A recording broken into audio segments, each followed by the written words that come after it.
What's up, guys? This is Seamus First, and welcome to another new type of video. As I said in the last one, I'm trying to branch out, try new videos, and if you can tell by the title, this one's Top 10 Games of 2024, my personal pick. Now, if you know me from Instagram, you know I usually do these from posts, and even on Twitter.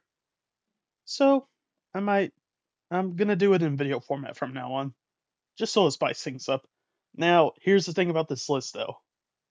Four of these games I have not beat, but I'm putting on the list because one, I can, and two, I think they deserve to be on the list. So let's get into it.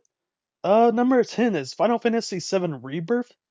Now, I'm at the end of this game. I believe I'm on the second to last chapter, so I'm almost done with it. But funny enough, remake I really liked. Rebirth I love a lot more. They expanded the whole characters roster. They expanded character interactions, even characters that I thought were kind of cool in remakes, such as Red 13, Barrett, and even Tifa. They get a lot more character development here, which is really cool. I know it's kind of a retelling from the original. I have not played the original Final Fantasy VII, so I don't know that much compared to like the differences and all that, but I'm really enjoying it. Really enjoying it a lot. And so yeah, I know the combat's a bit like it's hard to get into, but once you actually get into it, it's pretty cool, not gonna lie. And so, yeah, hoping to finish that up soon. Like I said, I'm on the second to last chapter, but hey, pretty cool. At number 9, we have one of two visual novels I put on here. Well, two of these other games can sort of count as visual novels, but Emil the Smiling Man Famicom Detective Club. Now, guys, you are absolutely sleeping on this game. I really hope it does well because this is the darkest video game Nintendo has ever done. I will admit there are a bit of pacing issues, and things are like, what am I supposed to do at this point? And I never played the first two, but I heard there were more troubles with that one, so they fixed it with this installment. But Imio, really good, really good. It's not that long, and it's not too short either, which in my opinion is really good. And I really hope it does well because, my God, they cooked with this one. At number 8 is another visual novel that Nintendo did this year, another Code Recollection. Now, when I first saw this in the Direct last December, I thought this was a third party game. To my surprise, it's a first party Nintendo game, which I'm always for. And I've heard that, the first game was called Trace Memory and came out in the West. The second game never came out here in the States, even though, according to Chuck Conroy, it was always available in English, which is kind of weird. If it was in English, why not bring it here to the States? But hey, they remade both of the games, bundled them in, and brought them here. One thing that I do wish that was in this game more was puzzles, since they kind of they advertised it like there was a lot of puzzles, but there weren't really that many. There were a few, and I just kind of wish there were more. I don't know. It would have made it a bit more interesting. And at number 7, this is another game that I haven't beat since life as an adult is hectic with a full-time job and studying to get a better job. But Persona 3 Reload, which is kind of fitting since it's juggling school life, social life, and the dark hour life. But hey, this is a remake of Persona 3, the original, and I know there's a lot of problems with it. Well, mainly the community has a lot of problems with it, which, into their defense, I do think the DLC should have been already included. Like, they don't charge you, like, what was it, like $20 for it? Which is ridiculous in my opinion, but Persona 3 Reload fixes a lot of problems that Persona 3, the originals, had, such as Tartarus not being a pain in the ass to get through. All the social links are voiced, which I was surprised that another game on this list didn't have, but hey, it is. Yeah. But yeah. Persona 3 Real, I love Persona 3 if you couldn't tell, since I did two Persona projects on this channel. But yeah, I do need to go back to it since maybe after I'm finishing up these two games I'm working on. But yeah, I do think that Persona 3 Reload is really good. It's really underrated. I know it doesn't have the female route, but maybe they'll put it in. That always does this. They release a game and release a complete edition 3 years later, so Who knows? Maybe they'll go back to it. Okay, now next game is Sea of Stars. Now here's the thing. This game came out in 2023, but I'm adding it on this list because the physical version came out earlier this year. Sea of Stars, really good. It took a little to get into it, but my God, is this game really good? The combat is really good. The characters are really good. The foreshadowing it feels like reading a long-term like shonen manga and all that. I really love the characters. I didn't get to do the secret ending, but the game itself is really good. The main story, the cast, and I and just the world itself is really cool. Like finding out all these different islands that you have to do. So yeah, pretty cool. And we're halfway through the list. Next is Yeast 10 Nordics. Now, this is another game I haven't beaten. It's kind of weird since Yeast 10 Proud Nordics just got announced, but I'm guessing it's going to come out in the West in 2026 and 2027. So I'm already 10 hours in, and these games aren't that terribly too long. But I'm enjoying this. I was originally kind of put off since it only had two main characters. I'm so used to the whole party as six.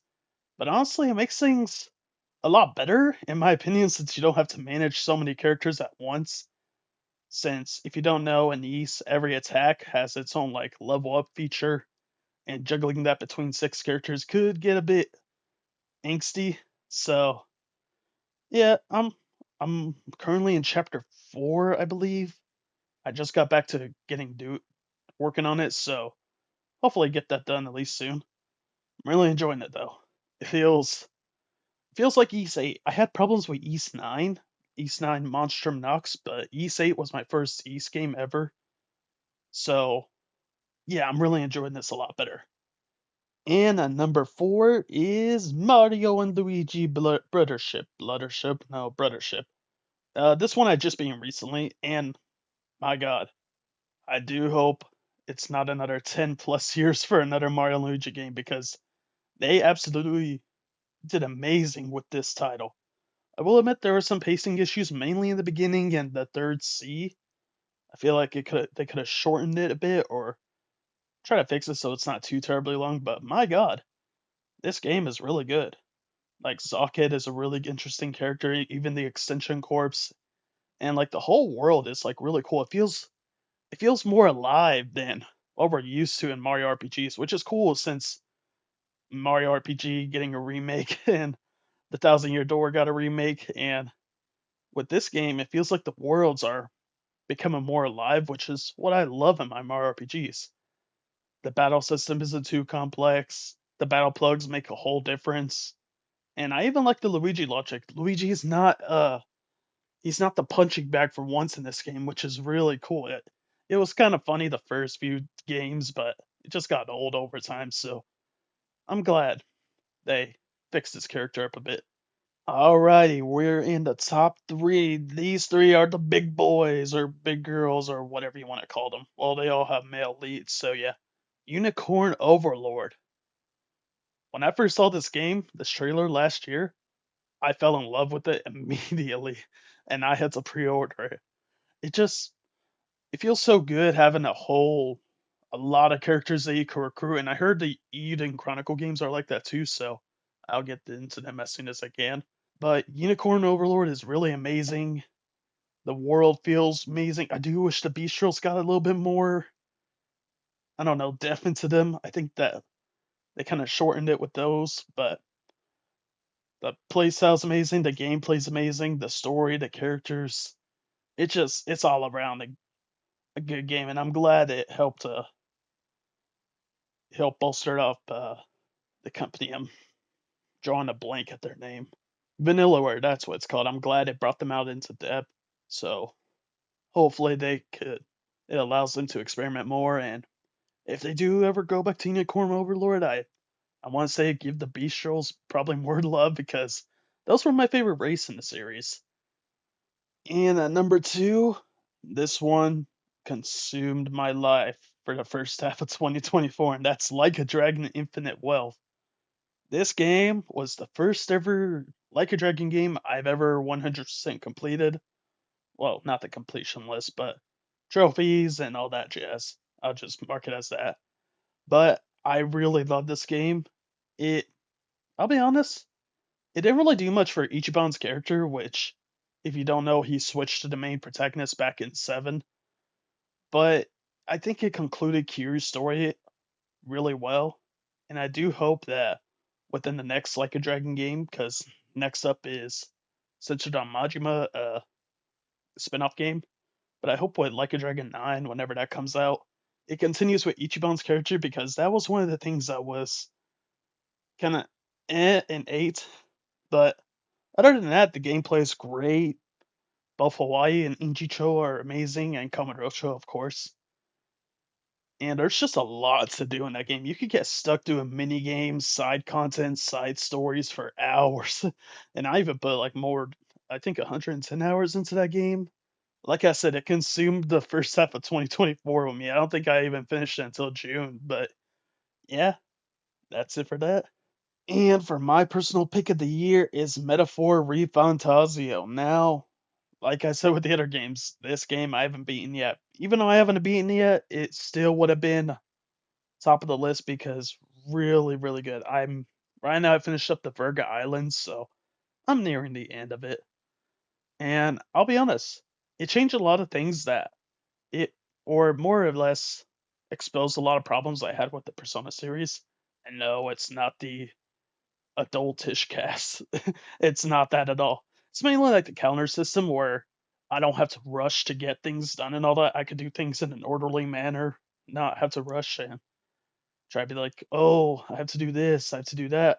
That combat system is really good. Like you could just slash away weaker enemies and I just do that while listening to something else. And the story and settings are really good, and I'm honestly really can't wait to see what happens at the end since I know I'm nearing the end of it. It may seem like a short game since it has fewer months than the regular Persona games, but I'm already 50 hours in, and yeah, this game is gonna be a, a big one, that's for sure. So yeah, that's my top 10 games of 2024. Uh, if this does well, I might do some more, or I might just do like more game reviews or stuff like that. I don't know. I'm just trying this out just to test the waters a bit. But anyway, that's gonna be it. See you guys later.